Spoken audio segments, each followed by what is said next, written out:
Salut les golfiteurs, j'espère que vous allez bien. Je vous retrouve aujourd'hui dans cette nouvelle vidéo pour vous parler de la rotation dans un swing de golf et spécialement pour vous, messieurs et mesdames seniors, car je sais que vous êtes nombreux à suivre ma chaîne, donc j'avais envie de vous faire un cours spécialement pour vous, messieurs, dames, afin d'améliorer votre rotation dans votre swing de golf. D'ailleurs, pour les seniors ou pas, pour tous les golfeurs en manque de rotation, cette vidéo pourra vous aider à y voir un peu plus clair. Mais avant de commencer, je me présente pour ceux qui ne me connaissent pas, je m'appelle Ma, je suis enseignant de golf en région parisienne et si vous avez besoin d'un cours de golf en ma compagnie dans cette structure indoor qui se situe à Igny ou au golfe de Forges-et-Bains, je suis à votre disposition.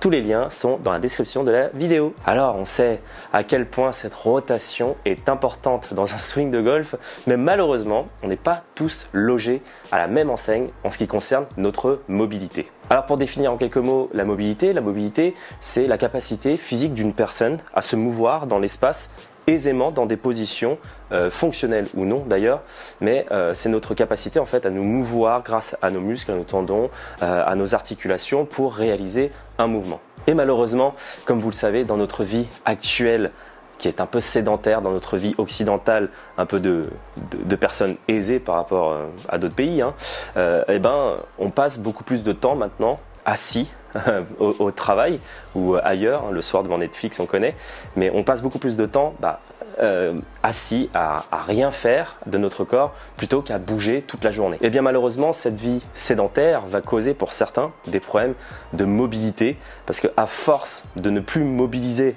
certaines parties de notre corps, ils se retrouvent un peu verrouillés, si vous voyez ce que je veux dire. Et malheureusement, ceux qui me regardent dans cette vidéo, il y a beaucoup qui vont avoir des problèmes de mobilité pour pouvoir se mouvoir correctement dans le backswing et dans le downswing parce que on développe avec notre vie, comme je viens de le dire, des carences, on va dire, en termes de mouvement fonctionnel. Donc je vais vous donner 4 petites astuces dans votre swing qui vont vous permettre d'augmenter cette rotation dans le backswing et de vous sentir un peu plus libéré du coup dans votre rotation afin d'apprendre à votre corps ce que c'est de tourner convenablement votre corps à travers le swing de golf. Première chose qu'on peut mettre en place en statique. D'habitude, quand on essaie de taper une balle, on va essayer généralement de se positionner avec les pieds en face vraiment de la balle. On dit qu'il faudrait que les pieds soient complètement parallèles. Moi, j'ai envie de vous dire que je suis pas tellement d'accord avec ça. Ce que j'aime bien dire aux personnes, pour qu'ils comprennent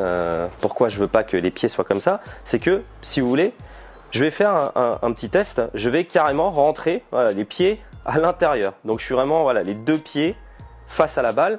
Vous pouvez essayer cette position devant la vidéo et vous allez voir que si vous êtes debout et que vous mettez vos pieds comme ça, je peux vous assurer qu'en termes de rotation, là, ça va complètement bloquer. Là, je mets beaucoup de contraintes sur mes genoux et sur ma hanche parce que j'ai les pieds qui sont complètement à l'intérieur. Donc, plus j'exagère ça, plus je vais avoir du mal à tourner.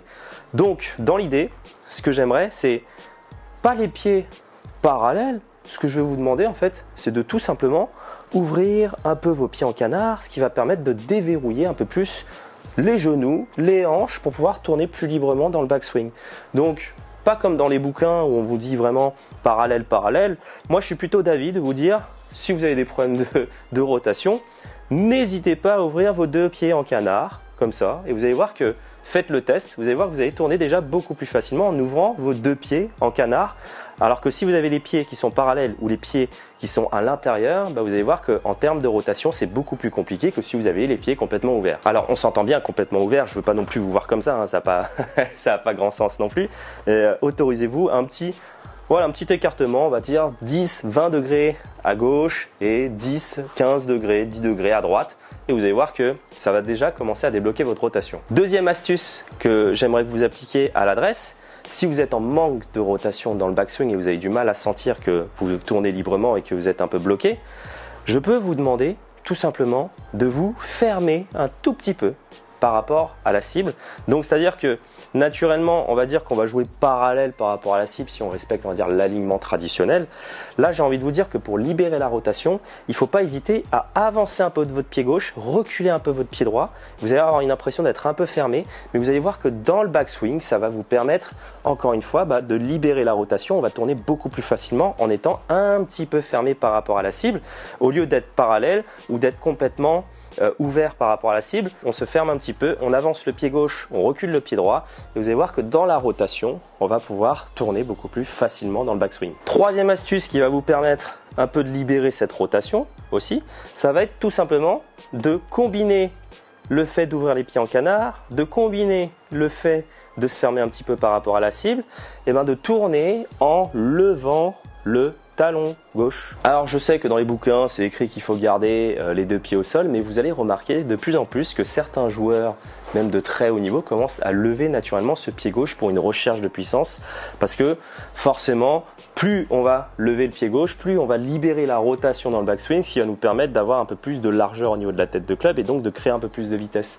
Donc ça peut être aussi une source de vitesse, on va pas le faire pour ça, mais on va le faire principalement pour déverrouiller la rotation. Donc n'hésitez pas, dans la montée, ok, je tourne et j'ai le droit de lever un petit peu le pied gauche. Alors le levez pas non plus en essayant de vous extendre vers le haut comme ça en tendant votre jambe droite, le faites pas pour les mauvaises raisons. Vous levez le pied gauche parce que vous cherchez à tourner beaucoup plus librement dans votre backswing.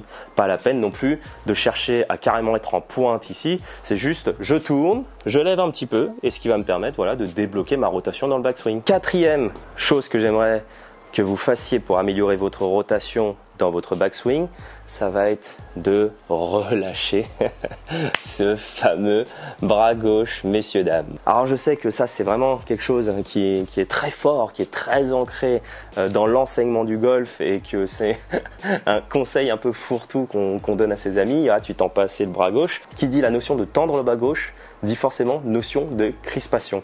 Donc si je suis là et que j'ai envie de tendre au maximum, eh ben je vais pas pouvoir tourner plus parce que là si je tourne plus, ouah, je commence à me faire mal au niveau de mes lombaires, au niveau de mes reins. Et donc là si je cherche vraiment à tendre, je vais vraiment créer beaucoup de crispation et je vais me retrouver complètement crispé.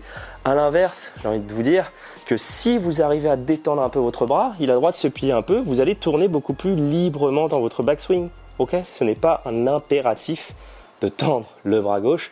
Vous avez le droit, pour gagner un peu plus de liberté dans votre mouvement, de laisser ce bras gauche un peu se plier. C'est pas grave. Alors, encore une fois, je voudrais que vous preniez ce conseil avec parcimonie. L'objectif, c'est pas de vous retrouver complètement contre vous en vous disant que il m'a dit que j'avais le droit de plier comme ça. Ok, non, c'est pas du tout l'objectif. L'objectif, c'est juste, je ne veux pas chercher de crispation parce que si je crispe, là, je suis bloqué dans ma rotation. Par contre, si je relâche, ok, là je sens que je suis beaucoup plus libre avec le buste et que je peux aller déjà un peu plus loin dans ma rotation et de créer beaucoup moins de crispation. L'objectif de détendre ce bras gauche, ça va être de décrisper le haut du corps, de décrisper votre cage thoracique afin d'avoir une meilleure rotation dans votre backswing. Alors que là, si je tends, là je peux pas tourner plus au risque de me faire mal dans les lombaires. Donc je résume les 4 points que vous pourrez mettre en place la prochaine fois que vous irez au practice pour ceux qui sont en manque de rotation. Quand vous êtes à l'adresse, n'hésitez pas à ouvrir un peu le pied gauche, 10, 15, 20 degrés. Ouvrir le pied droit, voilà, 10, 15 degrés aussi, un petit peu moins le pied droit. Quoique, franchement, faites comme vous voulez, vous pouvez ouvrir un petit peu plus si vous avez envie, si vous le sentez mieux dans votre rotation. À partir de là, la deuxième chose que je veux faire, c'est avancer un peu mon pied gauche, reculer un peu mon pied droit, me sentir un petit peu fermé dans le stance qui va me permettre en fait de tourner beaucoup plus facilement dans le backswing. Troisième chose, dans la dynamique, je tourne. Je laisse mon talon gauche se lever naturellement dans la montée pour tourner plus facilement. Et quatrième conseil, je détends un petit peu mon bras gauche. Ok. Donc là, un petit swing, voilà. Petit swing tranquille. Hop. Et dès que je suis prêt, je reprends mes 4 points. J'ouvre un peu en canard, je me ferme un petit peu dans le stance. Dans ma montée, je m'autorise à lever un peu le pied gauche et je détends mon bras gauche. Et dès que je suis prêt, allez, j'y vais, tranquille. Pépère. Donc voilà, ça c'était vraiment les 4 petits conseils que j'avais envie de vous donner pour votre rotation. Ne restez pas sur des idées un peu préconçues qu'on peut avoir dans l'enseignement du golf, qui est par exemple le bras gauche tendu, le pied gauche au sol.